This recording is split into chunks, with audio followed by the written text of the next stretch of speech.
Saw 10 is out now, guys, and it's worth seeing if you are a fan of the Saw movies. I like this movie quite a bit. Now, here's what you need to know about Saw 10. It is a prequel. It happens between Saw 1 and 2. But you don't need to watch any other installment of the Saw franchise because it is a self-contained story all about John Kramer trying to deal with his cancer in his brain. So, a sick and desperate John travels to Mexico for a risky and experimental medical procedure in hopes a medical cure for his cancer, but he discovers that the entire operation there is a scam, and those people who tried to scam him, they learn their lessons that you don't mess around with John Kramer. And the movie opens up with John Kramer dealing with his cancer, going to treatments and stuff, and it's all basically about him. And you got to give it to Tobin Bell in this one, acting-wise.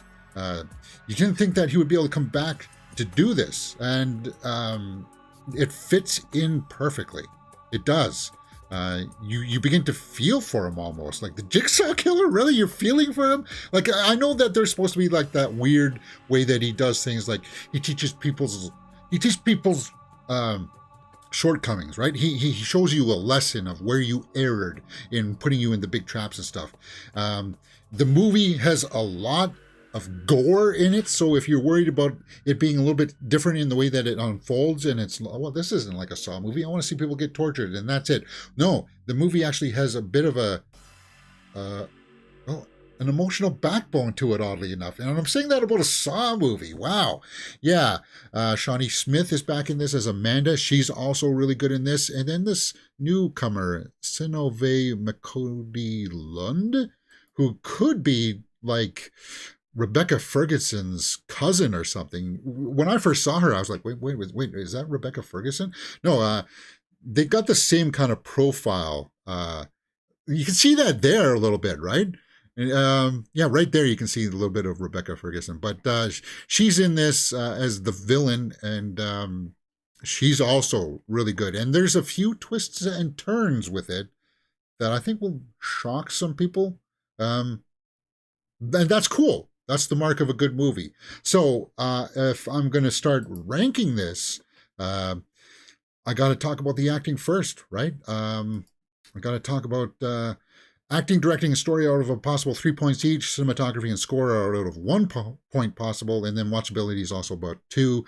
So because of the 2 performances from Tobin Bell and Shawnee Smith and the villain, I got to give acting a full 2 points for a Saw movie. Wow. Yes. Directing. Okay. The gore was there. It is very bloody. They do some surgical procedures and stuff like this, and there's people sawing through their flesh, and all of that stuff was handled very well. But the story was an interesting premise. I'm going to dock the story 1 point because I think that perhaps, and I don't know this right now, this is my just first viewing experience, but maybe it'll hold up better on repeat viewings, that maybe things could have been tightened just a little bit. It's nowhere near perfect or anything like that. Like there are some few issues in there that I think people could nitpick to the point where, oh yeah, that doesn't merit a full 2 points, James. What are you talking about? But the execution of it, the directing of it, I think was handled fairly competently, and I'm going to give that a 1.5. Yes.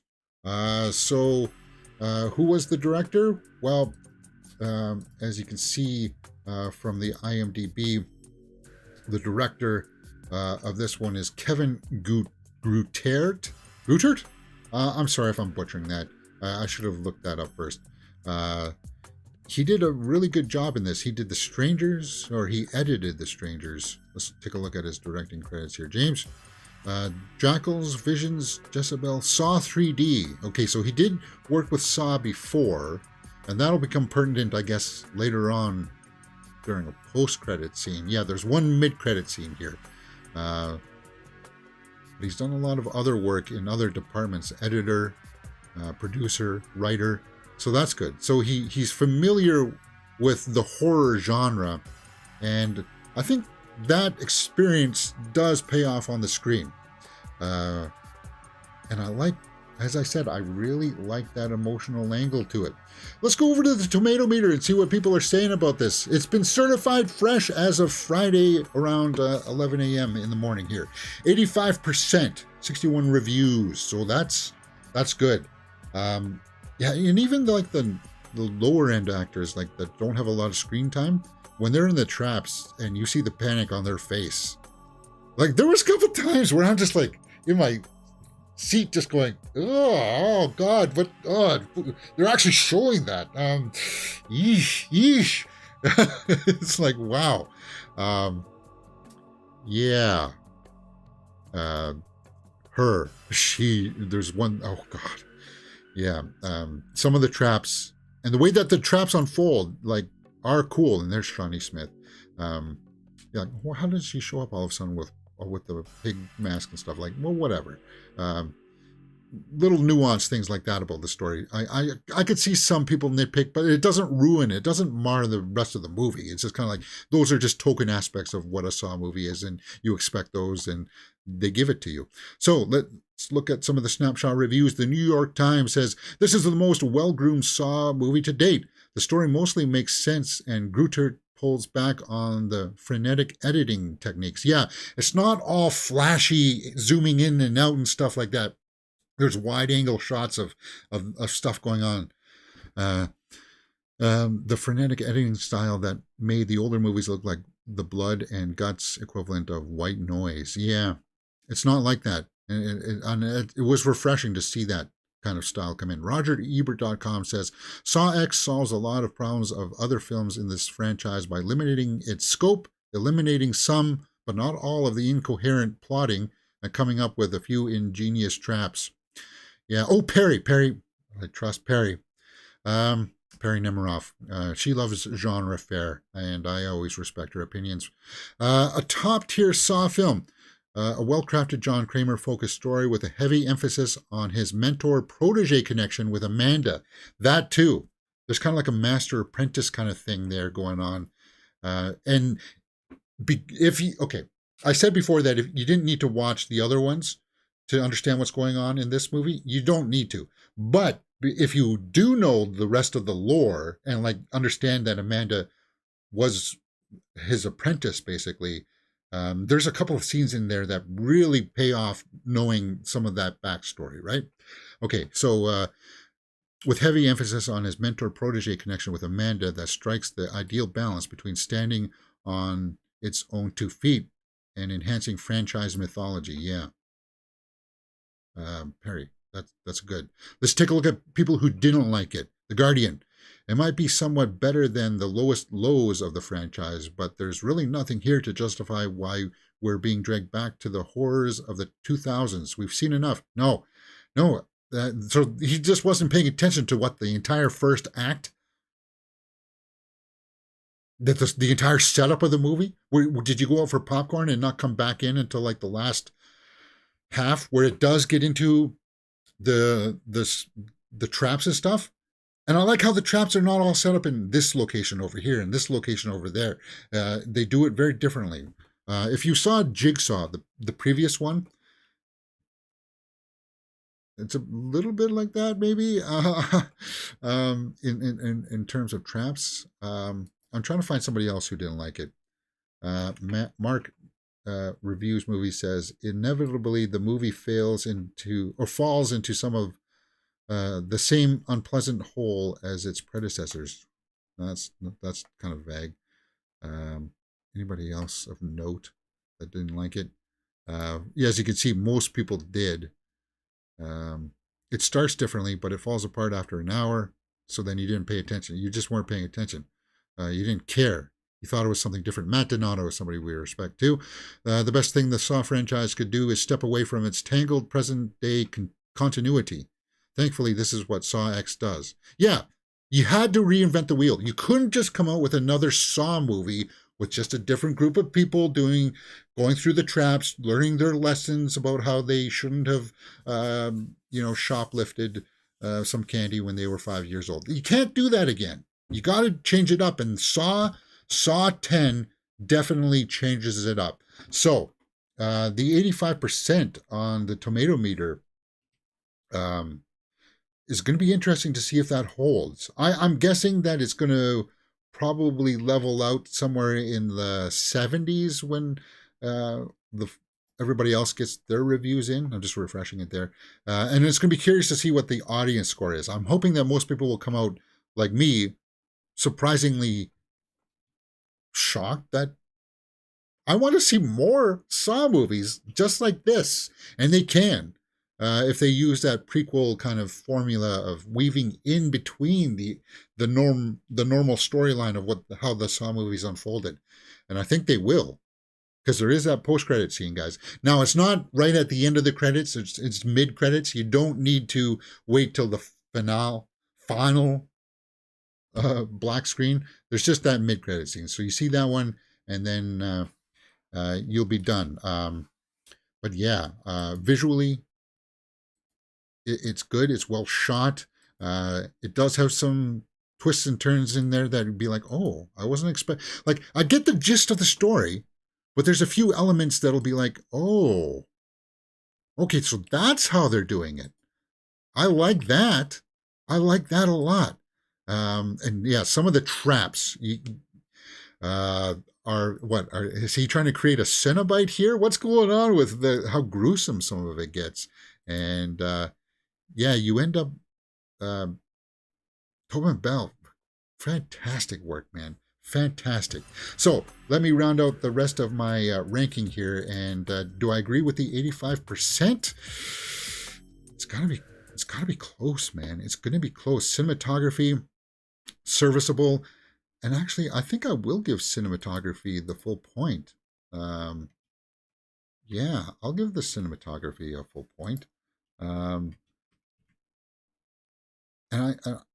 the score is serviceable.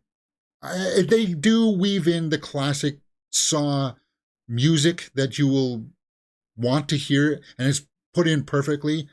Let me come back to that one. Let me deal with the watchability factor. You want to watch it at least once. So that there's the 1 point for watching it once. Do you want to own it? If you're a fan of the franchise, then you're going to want to own it on Blu-ray, and you would give it a full 2 points here. But this is something that I would not be opposed to watching again. And if it were on Netflix, I would say let's watch this again as a group watch. So I would give that an 8 out of 10. Saw 10 is an 8 out of 10. Could I give the score a 0.5 more? Possibly. To get it to the tomato meter thing, but no, I'm comfortable with that. Because there's things in there, as I said, the nuances here and there could be tweaked to be refined, but the bad guy in this, wow. She does a fantastic job, and I do want to see more from her. 8 out of 10 for Saw 10. That's the way I feel about it, guys. I really enjoyed it.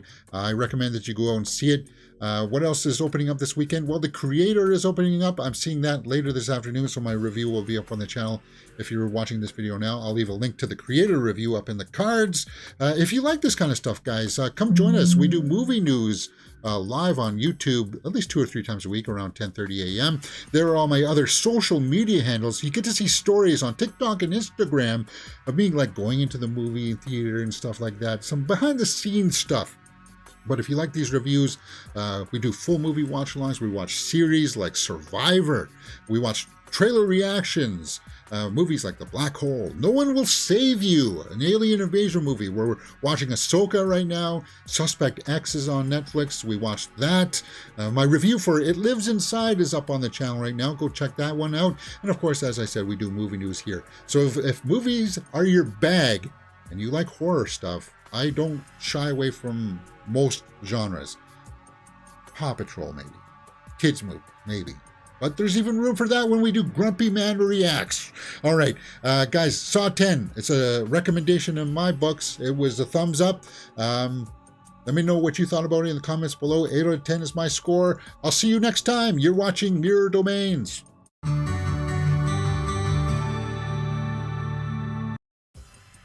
Okay. All right. There we go. Let's turn on the chat comments and see what people are saying in the chat.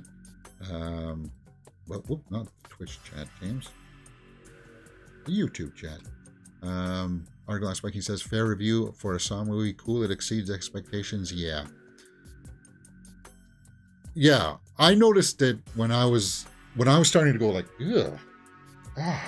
ugh, wait a minute. I'm enjoying this movie. And as I said, a lot of that has to do with Tobin Bell, the way that he plays the character. I wanted to address something here. They don't go with the de-aging thing. You thought maybe for Shawnee Smith and Tobin that they would try to de-age them to try to fit the timeline. Don't worry about that. You don't need to. See, producers, you don't always have to do de-aging just because it's a prequel thing. And I think they've tried to massage that a little bit too with Anakin Hayden Christensen in the Ahsoka series. He's not always de-aged. You can see some of the lines here on his face. That's fine. You don't have to, because it's the story that should enthrall you. And Saw 10's story, it does grip you and make you go, wow. And there's aspects about John Kramer's character that, yeah, you know he's meticulous. You know he likes to plan things out. And they use it in ways where it's like, oh, yeah, of course he would know how to use a map. He wants to go pay his respects to earlier in the film, and he uses some of those abilities, like his perceptiveness and his ability to, diagnose facts and stuff, to figure things out. And you're like, cool. So he those powers are not always meant to be used for evil. And I respected it. I thought it was good. And I hope they continue that. Producers have said, if this one works out, it's possible that we'll get a Saw 11. All right, let's get back into the movie news proper. Yeah,